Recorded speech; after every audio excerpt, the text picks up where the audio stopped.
سلام و درود خدمت تمامی دوستان عزیز. دوستان مشاهده کنید، این هم از اجرای بچه زنی. به این صورت شاخه های اضافی نهالو که پیوند روش شده جدا میکنیم. نگاه کنید به این صورت.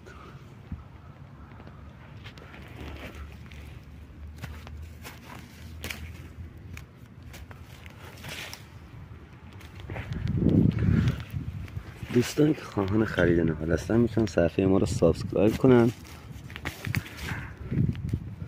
و با شماره های ما در ارتباط باشن.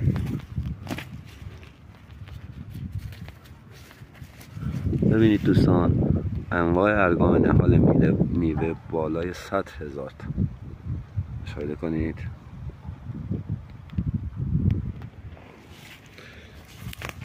تمامی ارگام پیوندی هستند. به این صورت مشاهده کنید. این دوستان پیوندش نگرفته، ما اینو از ریشه میکنیم.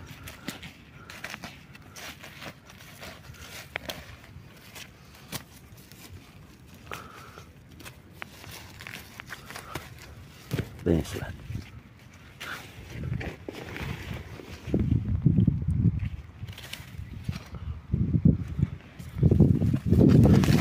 ما اینجوری زحمت میکشیم،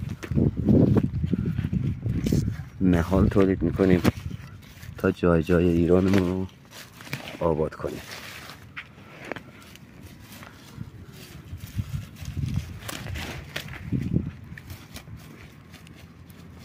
همینه دوستان، نگاه کنید تازه میخواد جوانه بزنه، ولی این بغل دستیش نگرفت.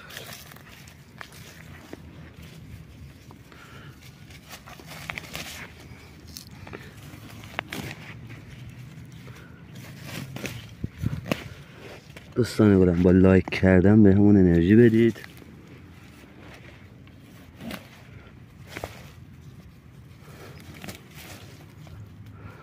تا ما بتونیم ویدیوهای بیشتری رو براتون بذاریم.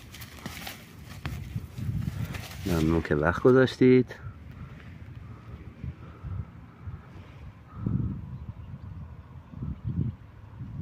نهالستان کندو نهال اینجا.